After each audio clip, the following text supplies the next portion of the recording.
the man never imagined. He shared a special bond with the goddess of reincarnation. Even the goddess herself had no idea why. Every time she laid eyes on Jack, he reminded her of a little dog. The story goes back many years ago. Back then, the goddess of reincarnation was the bane of the evil god. During a fierce battle with the evil god, a tiny dog got caught in the crossfire and was torn out of the cycle of reincarnation. The goddess brought the dog back to the divine realm, hoping to make amends, only to be told the poor creature could never return to the cycle. Its soul would fade away completely before long. The goddess wondered how the dog had wandered onto the battlefield. After learning the whole story, she fell silent. The pup had been a stray, picked on by humans, and it was her sudden appearance that put an end to the bullying. When she revealed her true form to fight the evil god, the dog chased after her without hesitation. Moved by the little creature, the goddess decided to send its soul to a harsh planet that forged in tempered souls. She never expected the dog to be reborn as Jack. That day happened to be his birthday on Earth. The goddess blew out the candles for him, telling him not to throw parties in her divine realm. Jack invited her to celebrate together. Since she was the one who put out the candles, he joked they could treat the day as her birthday instead, assuming she rarely got to celebrate her own. The goddess was stunned to hear Jack had partied with friends the year before his past human life ended. She couldn't believe she might have it worse than him. Yet when she learned Jack mostly spent his birthdays alone even after reincarnating, she felt a little better. After all, no one bothers celebrating the birthday of an inanimate object. He did have companions when he was reborn as a clock hand once, but back then he was too busy casting spells to tease popular folks to enjoy his birthday. Speaking of which, the goddess remembered all the deities whose worlds he'd messed up had come to complain, begging her to make Jack tone down his antics. She then reminded him it was time for his next reincarnation in another world. Jack was disappointed, for he hadn't gotten a chance to give her the gift he'd prepared. When the goddess promised she would take it, he pushed his luck and asked for a present in return. This time, he would get to pick his next form. Jack drew a hero's curry plate. The goddess gave him two options. Either every curry plate belonging to the hero would be him, or the hero would only eat curry from this one specific plate. Not wanting to miss the chance, he picked the latter, and added a wish that the hero be a young woman. Since it was his birthday, the goddess granted his request, though she could not see what difference the hero's gender made. Jack's obvious fantasies gave away his true nature. As Jack departed once more, the goddess shook her head in disbelief. She still could not shake the feeling that he looked just like that little dog from long ago. She opened the gift he left behind, a necklace, and thought it suited her well. Moments later, Jack returned from his reincarnation. He noticed his gift had been opened, and the goddess playfully claimed she had already sold it off. As usual, she read his memories directly. This time, the hero was a young girl named Lien. She was born frail and sickly. Every time she carried away monsters that raided the village, she would be seized by violent coughing fits. Jack first met her when she was 10 years old. She defeated the evil god's right-hand men with her bare hands. Exhausted after the brutal fight, her mother made curry for her for the very first time, serving the meal on none other than Jack himself. After eating the curry, the girl's lifelong illness vanished as if by miracle. It was a special perk the goddess had given Jack, turning him into a relic capable of curing incurable diseases. In time, Lien defeated the evil god and saved the world. Having accomplished her lifelong goal at such a young age, she was left with an empty heart, with no evil god left to fight. She lost her sense of purpose as a hero, but a true hero is someone who chooses to act with courage. She made up her mind to open a curry shop, just as the curry had changed her life. She wanted to give other people a chance to turn their lives around too, and so the hero's curry shop was born. At first, crowds flocked in out of curiosity. Business soon took a sharp turn for the worse though. It was not that the food tasted bad. The old evil god had set up a beef stew restaurant right across the street. The goddess was confused to see this new side of the evil god. It turned out the foe Lien had defeated was merely a puppet. The evil god realized brute force would never win in a world where the hero had such unfair advantages, so he decided to conquer everyone with delicious beef stew instead. Listening to the story made the goddess's stomach growl. Luckily, Jack had brought back a copy of Lien's secret curry recipe as a souvenir. The evil god's beef stew was incredibly addictive, to the point where regular customers suffered withdrawal symptoms when they could not have it. The goddess suspected suspicious ingredients had been added to the dish. Watching her business decline, Lien fell back on her old habits. She wanted to fight the evil god and defeat him once again. Jack spoke up and stopped her. He told her to compete fairly with their restaurants instead of resorting to violence. Lien was caught off guard at first, but she took his advice. The two began brainstorming ways to win back customers. The goddess caught the rich aroma of curry in the air and felt confident about its flavor. They soon figured out the real problem behind the slumping business, the shop's decor. Lien had displayed all the monsters she had defeated as trophies for guests to see. After they redecorated the place warmly and nicely, customers slowly started coming back. Still, the evil god's restaurant remained extremely popular. Desperate to win, Lien racked her brain for ideas. She even thought about capturing the evil god and turning him into another decoration, but Jack stopped her right away. He told her that would only prove everyone thought curry was inferior to beef stew.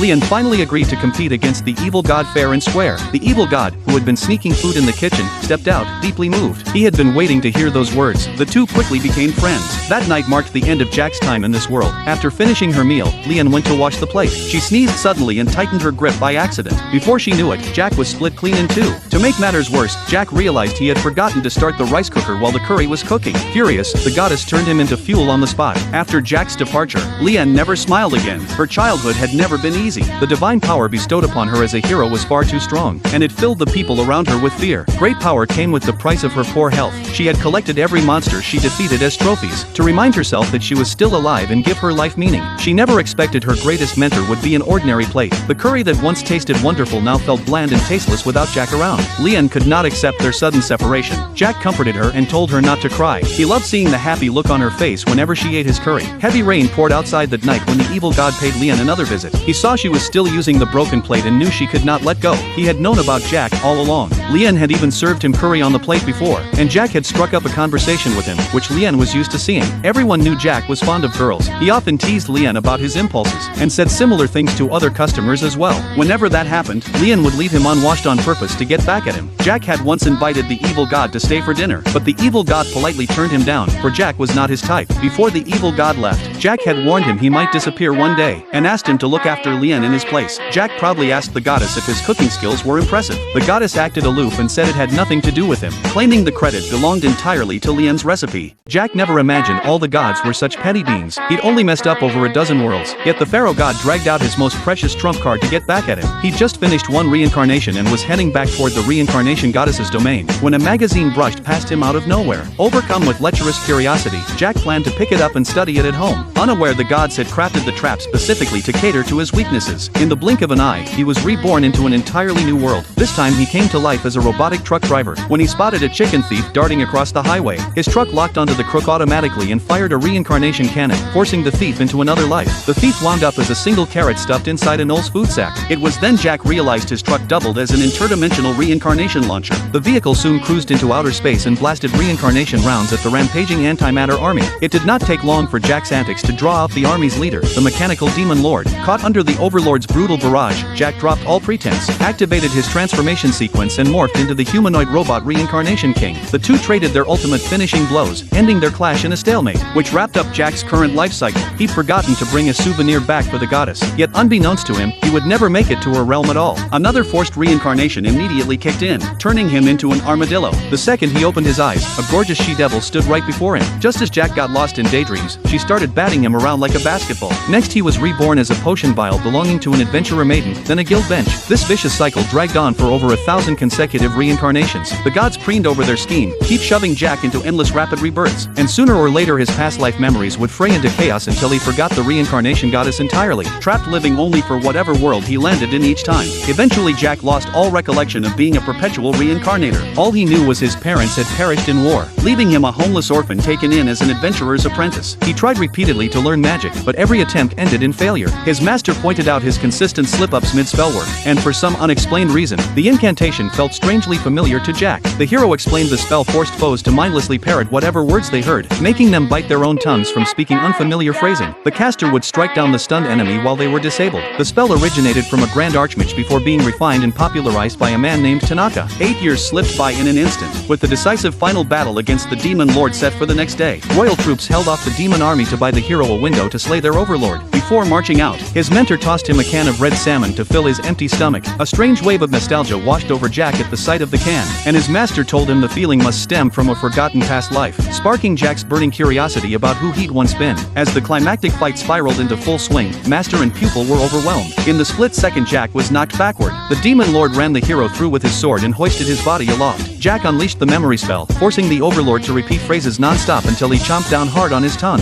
Seizing the opening, Jack lunged in and wrapped his arms around the demon lord, waiting for his teacher to land the killing blow, only to find his mentor had already perished. Crushed by overwhelming grief, Jack resolved to self-destruct and drag the demon lord down with him. The gods watched eagerly. Another fatal death would wipe every last scrap of Jack's memories clean. At the critical moment, an outside force abruptly intervened. The hero miraculously revived and vowed to break Jack free from the endless cycle of rebirth. He summoned a meteor to crash into the demon lord's fortress, leaving Jack stunned. His master wielded such godlike power. "Wait a second, I'm still here. Don't do this," he shouted. The gods froze in stunned confusion. This outcome deviated entirely from their pre-plotted trap. Sweat beaded on the pharaoh god's forehead, for only one being in existence possessed such unmatched authority. Jack's consciousness drifted back into the reincarnation tunnel. His former mentor's reckless disregard for his life strike felt hauntingly familiar after countless repeated lives. All his lost memories flooded back, and he remembered his true identity and destination. The hero shed his mortal disguise, revealing himself as the creator god, ruler above all other deities, and guided Jack back to the reincarnation goddess's domain.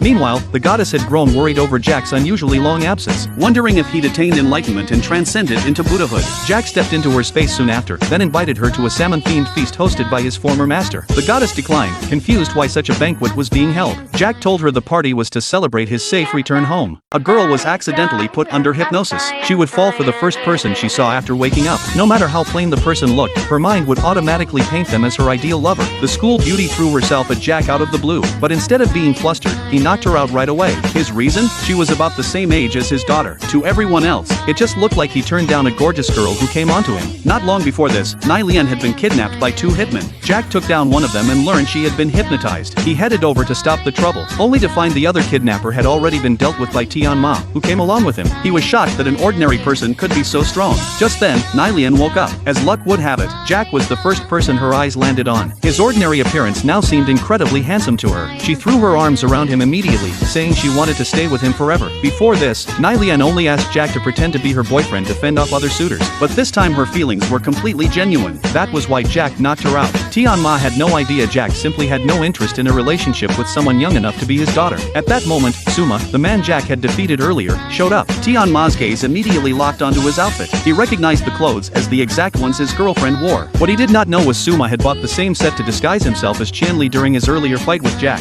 Once the misunderstanding was cleared up, they learned Suma had come to surrender. He would do anything if Jack spared his younger brother. Coincidentally, Jack needed a favor from him. He asked Suma to use hypnosis to erase Tian Ma's memories. After everything that had happened, Tian Ma would surely figure out their identities as hitmen. Suma agreed without hesitation. Hypnotizing others was usually a piece of cake for him, yet his normally foolproof trick failed completely on this regular guy. He tried time and again with no success. It only meant Tian Ma had a one-track mind, and hypnosis never worked on people like him. With their identities basically exposed, Tian Ma thought he would have to drop out of school. He figured he was out of luck starting the next day. To their surprise, Tian Ma said something totally unexpected. Why can't hitmen go to school? He was simply too carefree to even think about revealing their secret. In his eyes, neither Jack nor Suma were bad people. Right then, police sirens rang out. The commotion from their earlier fight had drawn the cops. Suma stayed calm. Thanks to his hypnosis ability, he could easily trick the police. Jack planned to slip out through the back door. As he was leaving, he suddenly remembered Nai Lian's hypnosis was still not lifted. There was no time to fix it now, so he would have to deal with it later. It worked out well, since Suma was transferring to Jack's school soon. The police arrived shortly after. Thanks to Suma's preparations, the officers never suspected them at all. The next morning, Jack went to school as usual, but Nai Lian's hypnosis was still an unsolved problem. From then on, he had to lay low and stay out of sight. Jack never imagined that the Yandere goddess would lock him inside a treasure chest, just to keep him trapped in the divine realm. Right then, Master Salmon sent Jack a message, inviting him out for drinks, but the goddess refused to let him leave. Jack let out a chuckle, saying he felt totally tied down by her clingy ways. The goddess decided to grant his wish, and locked him back into the chest once again. Jack kept struggling non-stop. The goddess was about to say he would never escape, when suddenly a pair of feet poked out from the chest. Having reincarnated countless times, Jack had unknowingly gained all sorts of special abilities. Seeing this, the goddess had no choice but to arrange another reincarnation for him. This time, he would be reborn as the explosions and smoke that appear alongside the team's signature poses. That's right, he was now in a tokusatsu world. The heroes here were Flame Captain Red Brave, the calm and collected Blue Brave, Pink Brave who brimmed with healing energy, Salmon Red who always wanted to be eaten, and Salmon Blue who moved as freely as a fish swimming in open water. The goddess frowned at the sight of two master salmons. She wondered aloud, there's only one salmon, isn't there? Could one of them be Tanaka? Jack hurried to explain. Salmon Red is indeed Master Salmon.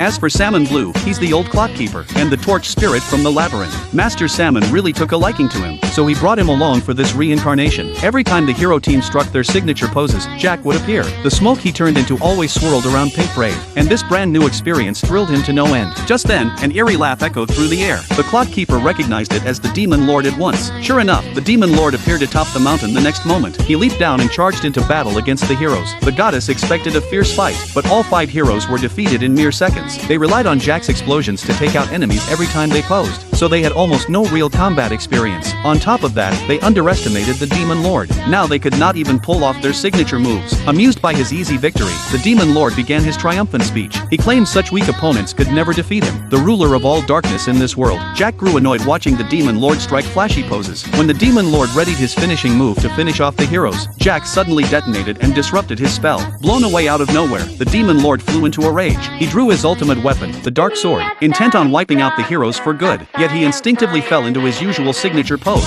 and started taunting arrogantly. Fed up with his antics, Jack struck again and blew the Demon Lord to pieces. Word quickly spread that the Demon Lord died while striking a signature pose. From then on, no one in this world dared to use those poses anymore. Luckily, Master Salmon knew who Jack was. He would summon Jack often to hang out and drink together. After Master Salmon moved on to another reincarnation, Jack returned to the Divine Realm. He brought back gifts, fresh salmon and wine from his old master. Jack soon prepared sashimi from the salmon and offered it to the goddess in a sweet, playful tone. ほんまやめてーな。あなたごと紅鮭炙りますよ。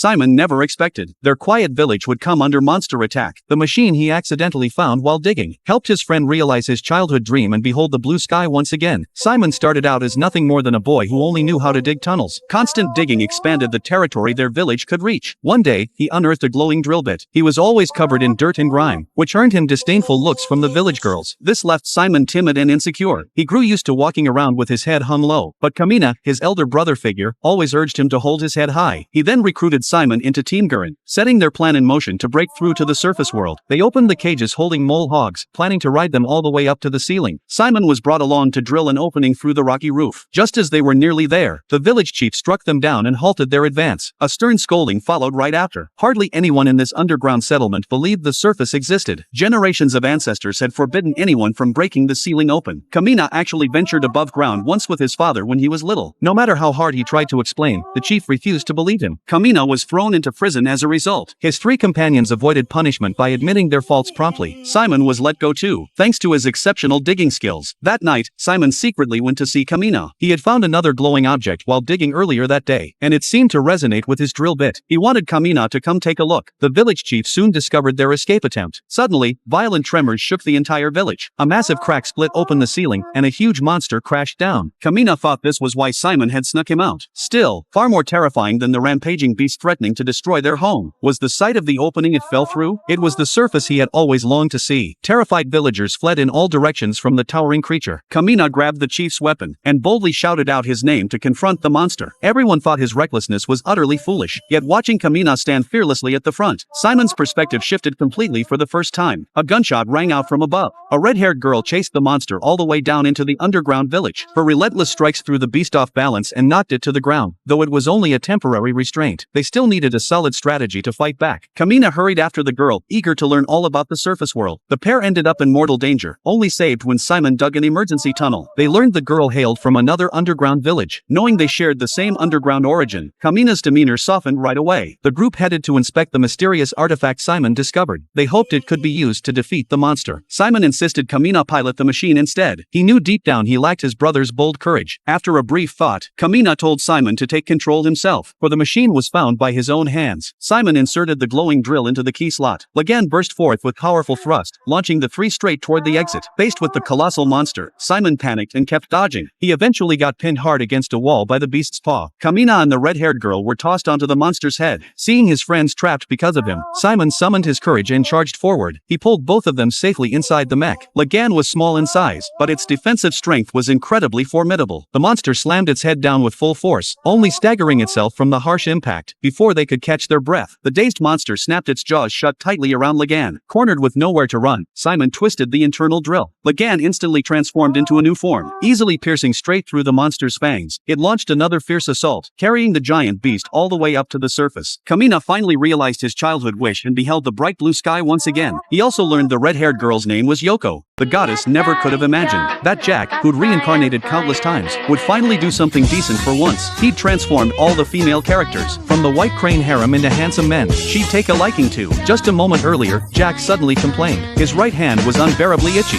The goddess didn't even bother to roll her eyes. Could you at least build up to your weird fits? Little did she know he'd gotten bitten by a mosquito, but there was no way mosquitoes existed inside the goddess's personal realm. Jack wore a completely innocent look, claiming he had no clue what caused it. Then he remembered he'd just imported natural coconut trees and a lake from another world not long ago. The goddess hit her breaking point. In the end, she wiped out nearly every living thing, Jack included. Once Jack was gone, the entire space fell silent. He was nothing but a walking source of constant noise. All of a sudden, the goddess heard Jack's voice ring right beside her ear. She spun around and lashed out, only slamming straight into a wall. He'd hidden himself inside the fridge off to the side. The tiny sapling growing atop his head could now resonate with the leaves of the world tree, acting like a walkie-talkie between them. The goddess had also noticed that no matter how many times Jack reincarnated or got erased, the sapling never vanished. It had permanently rooted itself into his skull. Soon enough, Jack's next reincarnation cycle rolled around. He cranked the reincarnation lottery machine hard, and thanks to the ultra-sharp dynamic vision, he'd honed through endless rebirths. He clearly made out the text printed on the ball.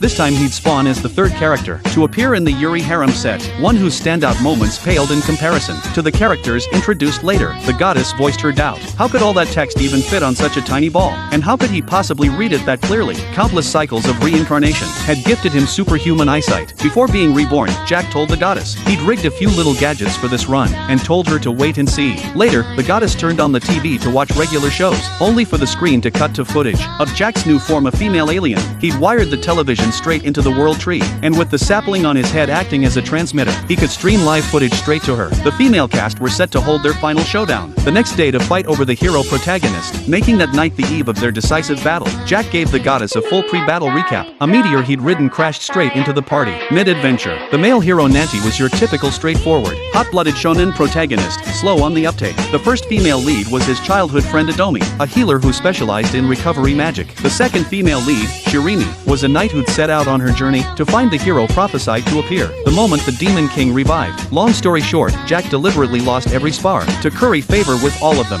even though the hero's body was covered in open fractures from the meteor collision. It didn't stop Jack from joining their party without a hitch. Thanks to that, he got to fully experience life alongside all the female characters. He especially loved that the whole group was women. It let him observe every detail of their lives up close. Once the hero's party reached a certain kingdom, the fourth female lead finally made her entrance, Princess Lilith of the realm. Nanti fell head over heels for her instantly, but raw beauty alone couldn't compete with the big, shocking twists Jack loved to craft, so he granted Lilith a meteor power of her own. Every time she stepped onto the scene, meteors crashed down and wrecked everything around her. The kingdom mistook the chaos for a deadly curse. Jack then pretended to hunt the culprit behind the hex, offering to help her track down whoever cast it. They traveled to the witch's forest to slay the witch, alleged to have cursed the princess, and woke the sleeping sorceress from her slumber. Sure enough, Nanti fell madly in love with the witch. The second he laid eyes on her, Jack gave this witch, Tato, her big standout trait, a towering height of 500 meters. As always, he spun the tale that all this trouble was the Demon King's doing. The group pressed onward to the Demon King's castle to defeat the one who'd cursed the witch, but the giant sorceress was far too tall to cross the hanging drawbridge. When they finally tracked down the Demon King, they never expected his own subordinates to betray him. The one who struck the killing blow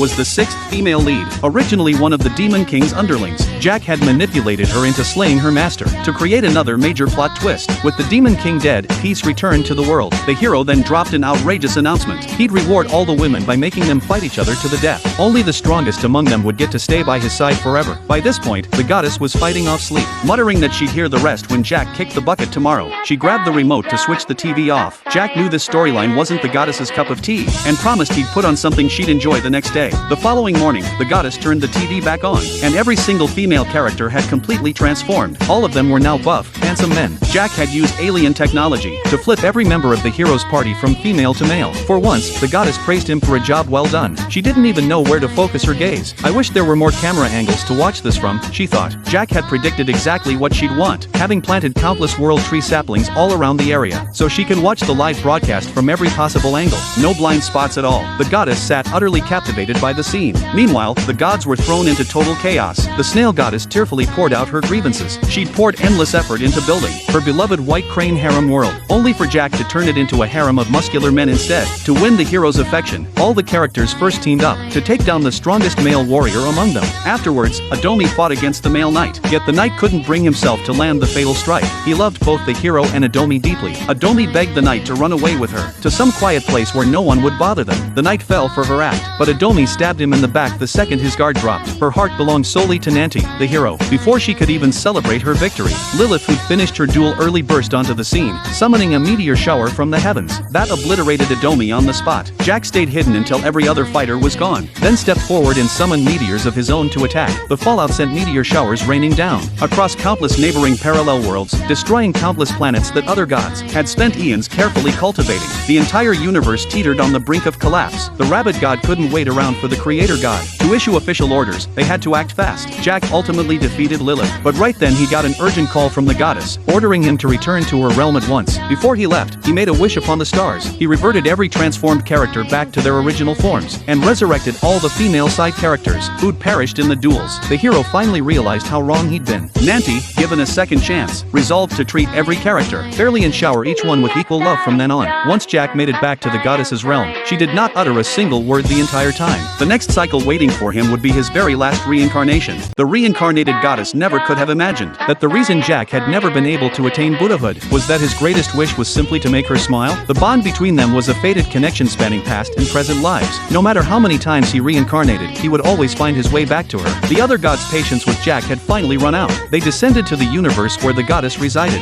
and declared that in his next life, Jack would achieve full Buddhahood. To that end, they made an exception and crafted a fantasy world tailored just for him. There, Jack would be reborn as a hero who would save the world, live out his days in glory, and pass away contentedly amid the admiration of all. Only then would he attain Buddhahood, lose all his past memories, and break free from the cycle of reincarnation. Before his departure, the gods asked if he had any final words. Jack looked at the goddess and said, "Thank you for everything. Please take care of yourself from now on." After bidding her farewell, he was sent to the other world. The goddess's chamber grew cold and empty. Even the world tree and the little squirrel seemed lonely, though her tone sounded no different from usual. The sorrow in her expression was impossible to hide. Little did she know, Jack had left behind a pre-recorded disc. In the video, he was as carefree and unpredictable as ever, greeting her in an exaggerated manner that nearly made the goddess destroy the television. Jack explained that he feared one day he might live a fulfilling life in some reincarnation and attain Buddhahood, so he had recorded his true feelings in advance. He recalled his life on Earth, a part-time worker who chased whatever interested him, someone who would hold nothing back for the person he loved. Yet deep in his heart, he had always yearned for a certain goddess he had never met. For that reason,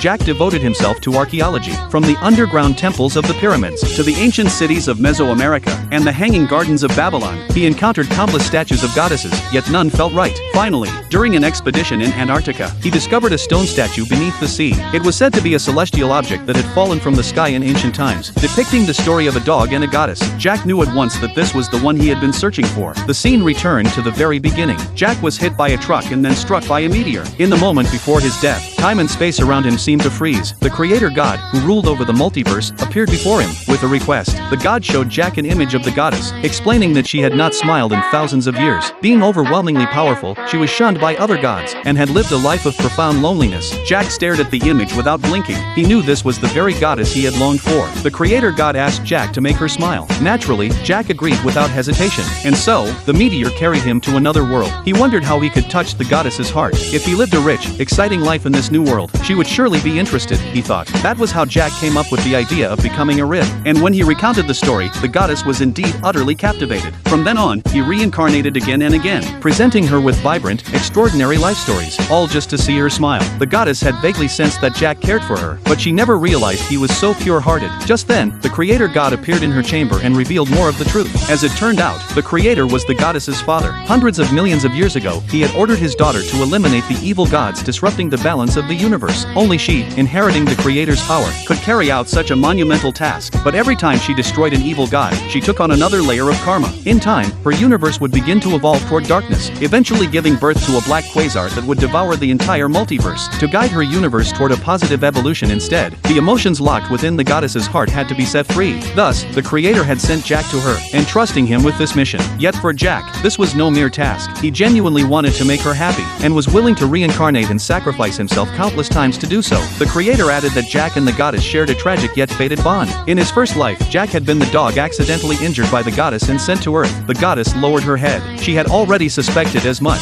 Now Jack had been sent to a world where he was destined to attain Buddhahood. That meant no one would ever open her heart again. It meant her universe would fall into darkness, and it meant the entire multiverse would meet its end. In this final hour, the Creator wished to stay by his daughter's side and watch Jack's last reincarnation together. In this life, Jack was reborn as a hero. It was a classic, yet somewhat dull, heroic tale. By his side were a lovely priestess and reliable unreliable companions. They watched as Jack claimed the holy sword at the river altar, marched with him against the demon army, and finally, empowered by sacred dragon flames, he became an overwhelmingly powerful being capable of standing against the Demon King, and successfully vanquished him. It was a script tailor-made for Jack, and everything unfolded perfectly, yet the goddess let out a quiet sigh. She knew that once peace was restored, the hero would marry the priestess and spend the rest of his life with her. Later, Jack had children and disciples who devotedly followed him. Decades later, statues were erected in honor of the hero and his companions. He had lived a life without a single regret. As his life drew to a close, he was laid to rest in a coffin surrounded by white flowers. Unable to bear watching Jack say goodbye to his wife, the goddess turned away to water the world tree. Unexpectedly, the elderly priestess spoke. "The one you've always loved is someone else, isn't it? I've received so much kindness from you. In your final moments, please go to her side and tell her how you feel." At those words, Jack's gaze cleared. He looked toward a statue of a goddess, one that no one understood why the hero had insisted on building. Suddenly, the memories suppressed by the gods flooded back into his mind.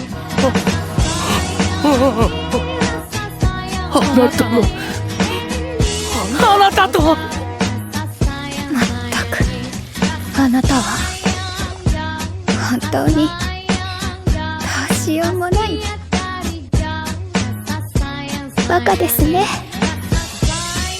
The goddess had finally learned to express her love. The lingering karma from her time as a goddess had all transformed into gods who matched her taste. They burst out of the goddess's universe and turned into rainbow light, guiding the evolution of goodness. Bathed in the light of evolution, the red salmon demon king fulfilled his wish and became a large red salmon. Mr. Tanaka turned into a globally renowned comedian and reunited with the beloved partner he had searched for all along. The creator god rejoiced endlessly. More than the evolution of the multiverse, he was overjoyed to see his daughter smile again at last. When Jack returned, the goddess greeted him in a brand new form. She wore a holy dress embedded with jewels, and 6 pure white wings behind her made her look ethereal and graceful. Jack immediately rushed over to hug her, but she lightly dodged him. It's a bit inconvenient to move around dressed like this. After all, evolution meant little to Jack, so she decided to return to her previous form to be with him. Jack excitedly told her about his last reincarnation. The goddess felt a pang of jealousy and said she didn't care. "Hurry up and make me something delicious. Oh, and I almost forgot to say, welcome back." Jack thought to himself that he would probably keep reincarnating again and again to amuse the goddess, and for her part, the goddess could finally call him an idiot and smile at the same time. The man never could have imagined that after he'd outsmarted everyone and sold the saintess to a neighboring kingdom, monsters would flood his realm just a few days later, threatening the very survival of the entire nation. The neighboring kingdom, on the other hand, hit the jackpot. That was all because Philia was the most powerful saintess the world had ever seen. Other saintesses needed days just to erect a single barrier, but Philia could churn out dozens of them in one single day. Philia wasn't just immensely powerful, she was also relentless in her training. If her 2 bodyguards hadn't begged her through tears to take a break, she would have refused to head back home at all. To Philia, none of this felt like anything out of the ordinary. The moment the neighboring kingdom's envoys took her away, she'd already braced herself for a life as a slave. After all, they'd paid a staggering sum to buy her, so she'd fully expected them to work her non-stop without end. But the second she stepped foot in their royal capital, Philia was completely dumbfounded. The kingdom had thrown an extravagant welcome party just for her arrival, and both royal princes had personally come out to greet her. What shocked Philia even more was the second prince's true identity. He'd been the one escorting her the entire journey here, and she'd originally thought he was merely a regular bodyguard. The next morning, Philia woke up in an unfamiliar bedroom. It hit her then that the church had gifted her an outrageously luxurious mansion the night before. It was even bigger than the home she'd grown up in. Beyond the grand estate itself, a dedicated steward and handmaidens were assigned to tend to her every daily need. Yet the 2 staff members were caught off guard to find Philia up and hard at work at the crack of dawn. She'd even asked them to fetch a full regional map for her. Philia's new home, the Kingdom of Korta, sat right at the continent's center, sharing borders with 5 major surrounding empires. Geographically, the land was ringed by mountains and packed with dense forests, but that abundance of woodland and remote mountain ranges meant countless monster dens were scattered all across the territory. She'd specifically requested the map to pinpoint rough monster nesting grounds and wipe every last beast out within a single day. The group's first destination was the northern mountain range. The second they arrived, Philia sensed swarms of monster auras filling the air. If they'd waited any longer, a full-scale monster horde would have erupted and sparked a major catastrophe. Philia told the steward and maid to step far back out of harm's way, but the 2 insisted on staying close by. Aside from managing her daily life, their official duties included acting as her personal bodyguards. Philia had no idea this was part of their job. She mistakenly believed the princes didn't trust her, and had sent people to spy on her while she worked. Up until this point in her life, Philia had always handled every battle alone. The reason they'd been assigned to guard her stemmed purely from Philia's overwhelming power. The steward had actually served as a protector for the 2 saintesses before her, and he explained how casting barriers demanded total, unbroken focus. The whole ritual began with praying to the gods to conjure holy light pillars that held up each barrier. A single barrier required a minimum of 4 pillars, one for each cardinal direction,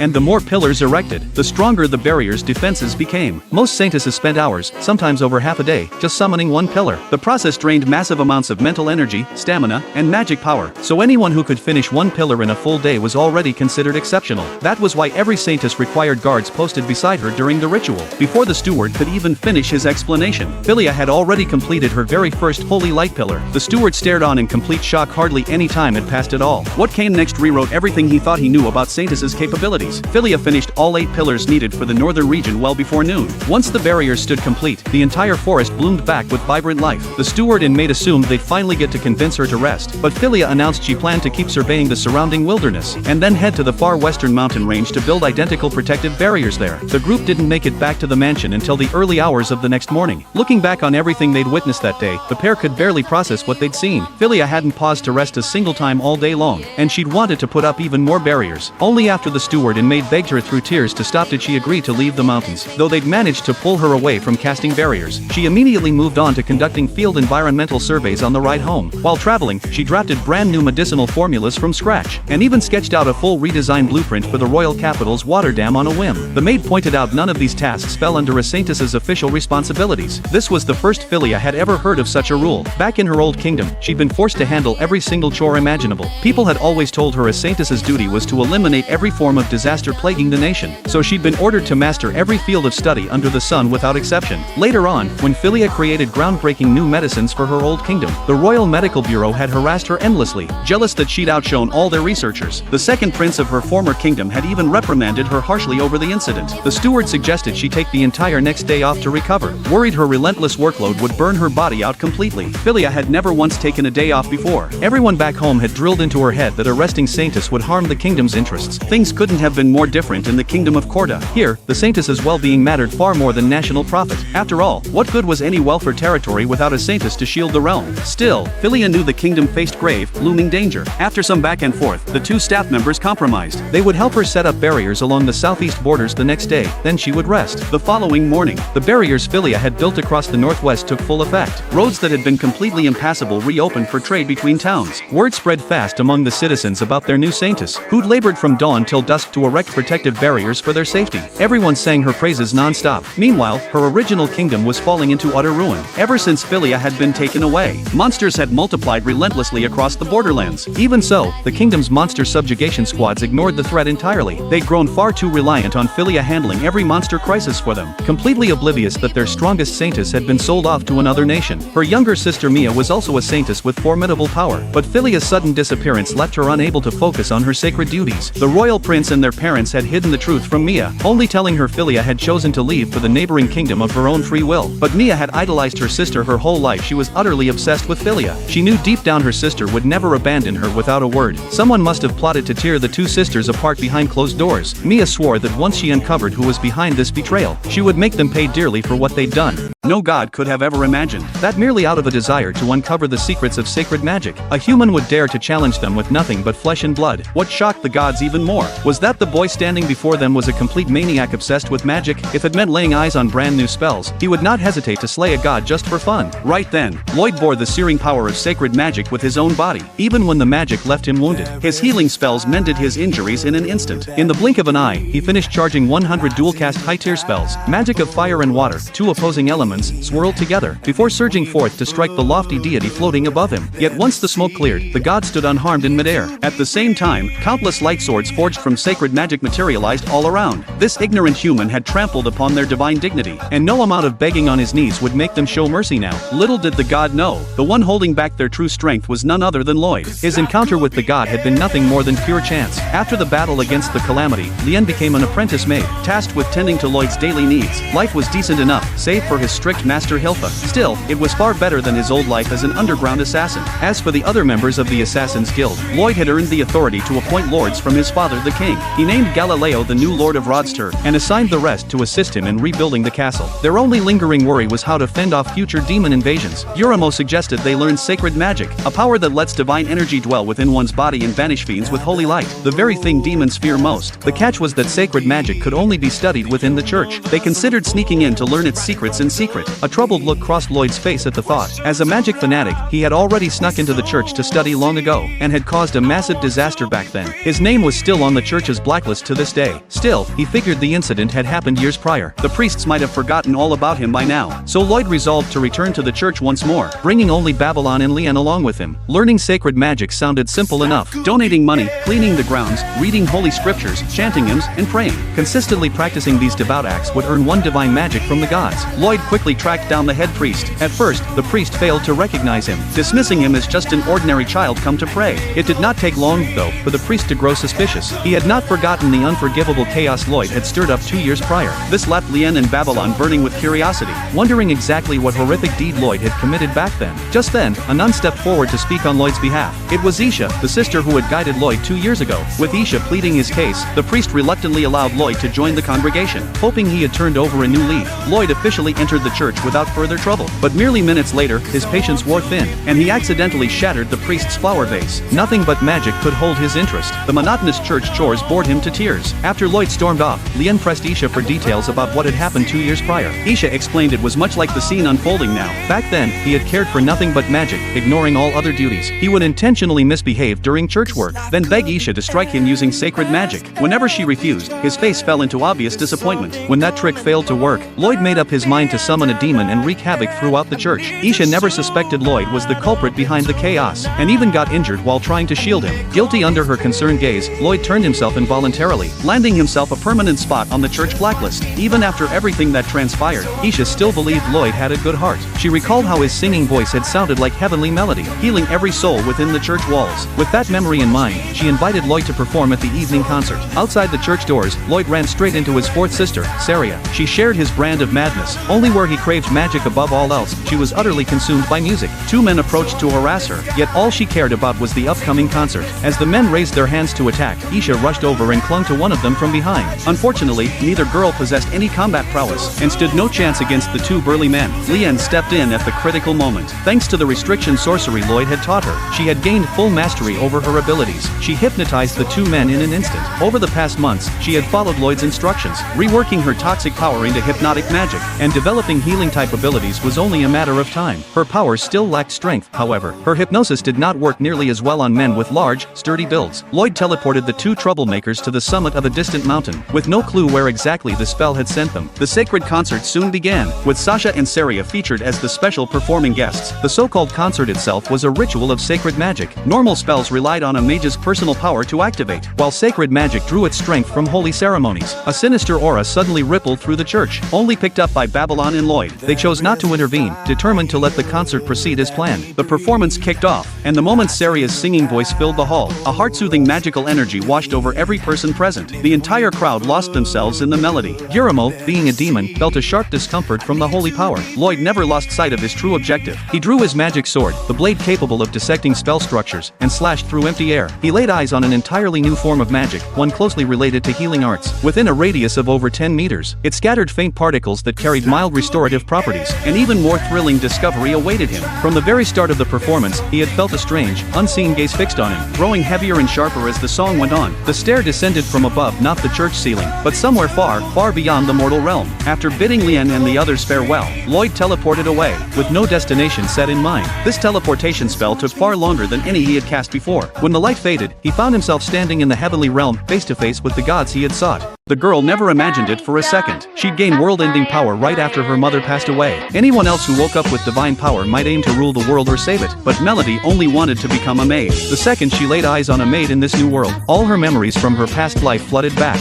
In her previous life, she'd been unnaturally gifted. By age 6, she'd excelled in every field imaginable, and nothing in the world ever managed to hold her interest. That all changed the first time she saw a maid. The sight shook up her colorless, monotonous world completely. She'd never realized something this beautiful could exist. From that day on, she became utterly obsessed with everything maid-related. As she grew up, she mastered every single skill a maid could ever need, and the gray emptiness in her life slowly filled back with color. Once she grew older, she planned to travel abroad to study the art of maids further, only to die in a plane crash and reincarnate into this fantasy realm. At first, she couldn't recall any of her old life. It wasn't until she spotted a lovely maid out shopping that every memory came rushing back, and her fierce passion for maids never faded one bit. She'd secretly practiced maid work behind her mother's back, hoping to surprise her once the time felt right. Tragedy struck long before that surprise could happen, though. Her mother suddenly fell ill and passed away. Reading her final letter revealed the truth. Her mom had known all along about her dream to be a maid. It turned out her mother had worked as a maid once too, and her father had been the heir to a count's title in the royal capital. By now, he must have fully inherited the family estate. This left Melody with two paths to choose from. She could track down her birth father and live as a noble young lady, or keep chasing her dream of being a maid. If she chose the maid's life, her mother's last wish was for her to strive to be the greatest maid in the entire world. For her mother's sake, and for her own heart, Melody set her sights on becoming the world's finest maid. By some twist of fate, the gods took pity on her and blessed her with their power. She'd never had an ounce of magical talent before, yet she could wield magic effortlessly now. No one knew her magical power had grown so immense that even the kingdom's 10 most powerful mages feared it. If she truly wanted to, wiping the whole world out would be no difficult feat at all. She immediately set out creating original maid-style magic. She used her spells to alter her appearance, all because her mother's letter mentioned her count father planned to come fetch her. Living as a noble lady held nowhere near as much appeal as being a maid. Besides, so many years had passed, she doubted her father was still out searching for her mother. She couldn't have been more wrong. Knights from the count's household had already tracked down this small town, only to receive the devastating news that her mother was gone, leaving behind a lone daughter. When they heard Melody was 15 years old with rare silver hair, the knights knew for certain she was the count's biological child. Word reached them Melody planned to head for a neighboring country, so the knights combed every route along the way,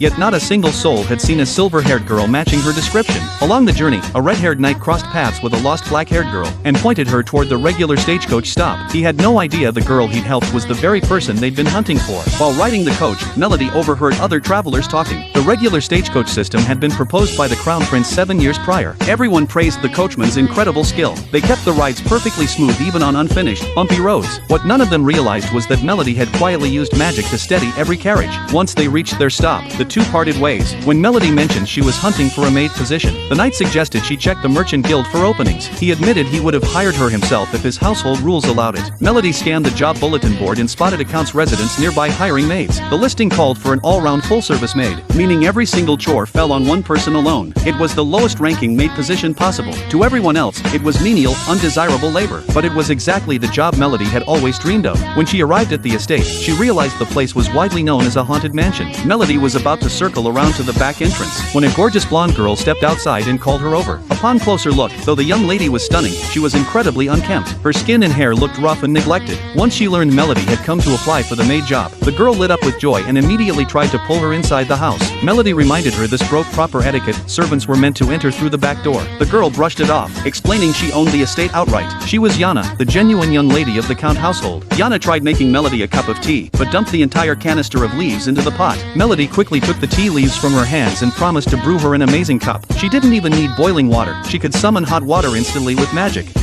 さあ、完成です。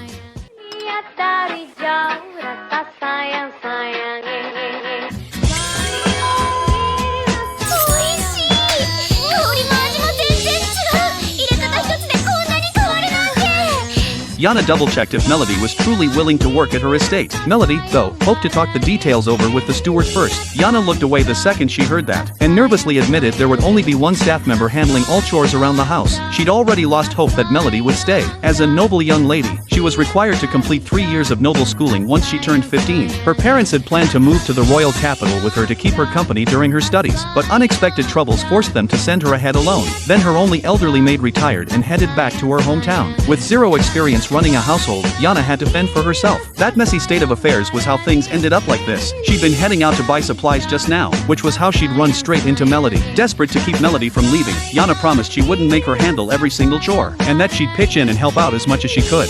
ありがとうございます、お嬢様。私、今日から頑張ります。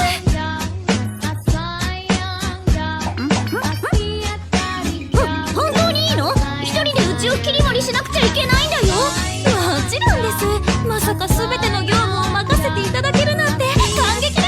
Yana couldn't figure out what Melody was so happy about, since most people would dread having every single chore dumped on them. Now that she decided to stay and work as a maid, she'd definitely need a maid uniform. She only had to use her magic, and brand new clothes would weave themselves right onto her body. Melody's heart swelled with joy. After 2 whole lifetimes, she'd finally gotten her dream job as a maid. On top of being crafted by magic, her maid uniform boasted stronger defense than full metal armor. Still, cleaning such a massive mansion all by herself would take ages. That made her think up a clone spell, and she summoned countless copies of herself to tidy every room. The man never could have imagined that even 4 400 years after his reincarnation. His former student would spot him at a single glance. It all stemmed from his absurdly overpowered performance during the entrance exam. The first round was a 50-man battle royale. Right off the bat, he unleashed 4th-tier spells without a single incantation, and he cast 4 of them all at once. This display left the examiners utterly flabbergasted. After all, magic power had regressed 100-fold in this era. Pulling off something like this was supposed to be completely impossible. Every opponent on the platform was wiped out in an instant, and he and Anna sailed straight through the first round with overwhelming ease. The second exam was a written test, which posed zero difficulty for him. The only hassle was the sheer volume of questions. Even he only finished answering all of them with mere seconds left until submission. Anna stared at him in total shock. Written exams only required test takers to answer questions tied to their chosen field. After all, unsurprisingly, Tar scored a perfect 958 points. The headmaster could barely believe his own eyes. Though Tar shared the exact name of the Thunder Emperor, the headmaster still suspected he'd cheated. That all changed when the examiner from the first round stepped forward to explain. The revelation that Tar could cast multiple 4th-tier spells simultaneously shocked everyone in the room all over again. Not a single instructor across the entire academy was capable of such a feat. Tar's performance was nothing short of the Thunder Emperor Reborn. Once the official admission scores were posted, Anna threw her arms around Tar in pure elation. She'd successfully earned a spot in the gifted program. Tar was genuinely thrilled for her. She'd finally escaped her life as an enslaved person and gotten the chance to live a normal student's life. But his joy faded fast, replaced by silence. His exam identification number was nowhere to be seen on the admission roster. Countless unsettling theories raced through his mind. Had they secretly run a magic aptitude scan on him without his notice, and that was why he'd failed to qualify? Anna was ready to march off and file a formal protest with the school, until she spotted a separate notice sitting behind them. It turned out he hadn't been rejected at all. On the contrary, his extraordinary performance had earned him special honor student status. He learned later that this status covered all his tuition and housing fees in full, plus a regular stipend and exclusive special allowances. The catch was that he'd be required to act as the academy's representative for public outreach events. This arrangement ran entirely counter to his original plans. All he'd wanted was to lay low and quietly dive into his magic research. A little ways down the path, Tar caught sight of someone's back, and instantly recognized the figure as his apprentice Merlin. She'd grown up now, yet clear traces of her younger self still lingered in her features. He couldn't help but wonder what Merlin was doing here. Just as he'd recognized her despite his own reincarnated, younger appearance, he still carried faint echoes of his past life within him. Merlin was certain to recognize him too, but this was not the right moment to reveal their bond. If word got out that he was the reincarnation of the Thunder Emperor, it would land him in massive trouble, so he grabbed Taja's arm and led her away without delay. Merlin caught sight of the familiar silhouette and sprinted after them. She ultimately cut Tar off, blocking his path entirely. She immediately pressed him with a question. Was he somehow connected to the Thunder Emperor? A crowd of students had already gathered around to watch their exchange. He had no desire to turn this into a public spectacle, so he pretended he barely knew anything about the Thunder Emperor. He then tugged Anna's wrist and hurried off toward the school cafeteria. At the freshman opening ceremony later that day, the headmaster announced that Merlin had only been invited to attend as a special guest. Tar let out a quiet breath of relief. That relief didn't last long. Tar was selected to deliver the freshman representative speech. The moment Merlin heard the same name as the Thunder Emperor roll off his lips, she whipped her head around to stare straight at him. The crowd of students began buzzing among themselves, chattering about Tar's unbelievable exam performance. This chatter immediately set off alarm bells in Merlin's mind. After conducting her own thorough investigation into Tar's background, Merlin reappeared, clutching a copy of his written exam answers. She dug up every detail there was to know about Tar, and confirmed that he truly bore the Thunder Emperor's exact name. Merlin had always possessed an unerringly sharp intuition. She asked him point-blank if he knew what reincarnation meant. Tar chose to keep feigning ignorance, but his written exam responses had already exposed countless inconsistencies. Every single one of his answers was technically correct, yet the logic and thought process behind his work stumped even the Academy's most seasoned instructors. Merlin, however, had lived through the era when magic's power began its steep decline, and she recognized exactly what he'd done. He'd solved every problem following arcane theories from 400 years prior. Tar seethed inwardly, kicking himself for letting Merlin catch onto his secret after all. A part of him ached to admit the truth. If he did, Merlin wouldn't have to carry this heavy burden alone anymore. But in this new life, all he craved was peace and quiet to study magic without interruption. Left with no other choice, he fabricated a lie. He claimed the Thunder Emperor had once secretly loved a woman, and the pair had conceived an illegitimate son together. This hidden child possessed extraordinary natural magic talent, so the Thunder Emperor had secretly poured every scrap of his arcane knowledge into teaching him. Tar told Merlin he was a direct descendant of that illegitimate son. Merlin refused to buy his story. She'd never once heard a single tale of this secret child. To convince her his words held truth, Tar quietly shared a closely guarded secret. The Thunder Emperor himself had possessed no natural magic aptitude whatsoever. When Merlin realized Tar knew even this well-hidden fact, she began to tentatively believe his claim that he was a blood descendant of the Thunder Emperor. Though a flicker of sadness tugged at her heart, she'd never once been told about this secret chapter of the Thunder Emperor's life. She also found a spark of hope within herself. For hundreds of years, she'd walked faithfully in the Thunder Emperor's footsteps, striving endlessly toward the goal of becoming the most powerful mage alive. That afternoon, a mock combat tournament was scheduled, and Merlin asked Tar to step into the arena and duel against her. Tar had no desire to draw any more unwanted attention to himself. He could have flat out refused her request, yet he also burned with curiosity to see exactly how far Merlin's magic mastery had advanced over these hundreds of years. The man never imagined the foreign saint he'd purchased turned out to be far more powerful than than he'd guessed. Other saints could barely set up a single barrier in an entire day, yet Philia could craft dozens without breaking a sweat. Philia excelled at her core duties, but beyond fending off demonic beasts, she was also well-versed in countless disciplines: medicine, pharmacology, agriculture, and architecture. Within just a few days of arriving, Philia developed a special potion. Elderly folks who drank it looked over a decade younger, while younger people gained peak physical condition and saw their combat prowess jump several tiers higher. Thanks to this, only a week after Philia's arrival, the entire kingdom of Kota underwent a complete transformation. The citizens were endlessly grateful to her, showering her with such warm enthusiasm that she grew overwhelmed at first. Meanwhile, the second prince noticed a critical issue. This saint worked herself to the bone non-stop. For 7 straight days, all she did was labor away, so he made up an excuse to show her around the royal capital, hoping to get her to take a proper break. Philia never expected her break would wind up being more work. Desperate to give her real rest, the second prince asked her what place she'd love to visit. He planned to take her sightseeing across the capital, but to his surprise, the only spot Philia wanted to see was the restricted library. In the end, her day off turned into another work session. Lately, demonic beasts had been spawning at an unnaturally high rate across Kota. Even though Philia had wiped out hordes of them these past days, more kept pouring in without end. She'd read records of a similar phenomenon in ancient texts. 400 years prior, the demon realm overlapped with the mortal world. The most obvious sign was a massive surge in demonic creatures, and as time passed, archdemons dwelling deep in the demon abyss would descend upon humanity. Mankind was pushed to the brink of extinction. That was when a saint stepped forward to stand against the archdemons. Her miracle-grade barrier magic wiped out every beast in an instant, and she sealed the archdemons' souls away, bringing forth the peaceful era they lived in today. Philia feared that same cataclysm would strike again very soon. The second prince called an immediate National Defense Council upon hearing this. Ignoring skepticism from all other ministers, he pushed through a 3-fold increase to the military budget. He had zero doubts about Philia's capabilities, and after this past week, he trusted her completely. Even with the boosted budget, resources still fell short. If the great cataclysm hit, the number of demonic beasts would swell to 20 times their current count. The only viable solution was to erect the Grand Anti-Demon Magic Formation. The high priest was utterly stunned at the mention of it. This was a legendary formation from ancient times. To cast it, one had to master the old tongue and grasp magic systems from all branches, skills no living mage in the kingdom possessed, making the formation impossible to deploy. The high priest had vastly underestimated Philia, though. She stated she could set up the fabled magic array. Once it circled the full perimeter of the kingdom, all demonic beasts would be weakened to their absolute lowest power levels. Still, Philia harbored lingering worries. Activating the formation required her, as its core mage, to stay fixed at its exact center, trapped inside the royal capital with no way to step outside. This meant she could not carry out her current workload anymore. The second prince breathed a sigh of relief, having feared a far worse complication. He'd already been hoping Philia would rest more anyway, and compared to the survival of the entire nation, her daily tasks meant nothing at all. Philia had written a letter to her younger sister Mia detailing everything about the impending cataclysm. What she never anticipated was that their parents had burned the letter the moment it arrived, leaving Mia completely in the dark about the looming disaster. Ever since Philia was sold off by that foolish prince, Mia had been digging to uncover the masterminds behind the betrayal. First, she found stacks of newly purchased land deeds in their father's study. Then, her mother's chambers were filled with countless expensive jewels. The prince's behavior struck her as even more suspicious. He'd asked Mia for her hand in marriage, only shortly after losing his own fiancée, and that fiancée was none other than Mia's older sister. Mia instantly sensed something foul at play. She did not reject his proposal outright. Instead, she pretended to hesitate to string him along. Over the following days, Mia grew close to the prince to fish for information, and she uncovered the full truth of what had happened. Her most beloved, admired elder sister had been sold to a neighboring kingdom. Once she learned the identities of all those responsible, Mia held back from striking them down immediately. Killing them outright would be far too merciful for the ones who framed her sister. She planned to get revenge 100 times more agonizing than death itself, and so she accepted the prince's earlier marriage proposal. The girl was the most powerful saintess to ever live through all generations, yet some idiotic prince sold her off to a neighboring kingdom. Little did anyone know the demon realm was about to spill over into the human world. Without Philia's protection, the monster horde, nearly 20 times larger, would wipe the entire kingdom of Gil off the map. The neighboring kingdom, by contrast, treated her like a priceless treasure. Philia had pieced together scattered clues, and realized an unthinkable catastrophe was fast approaching. She then offered to set up an ancient magic formation, and performed the ritual all on her own.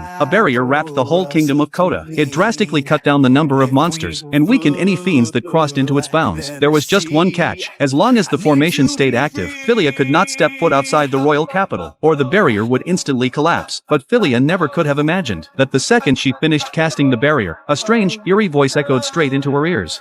見つけたぞ。見つけた。今のは一体。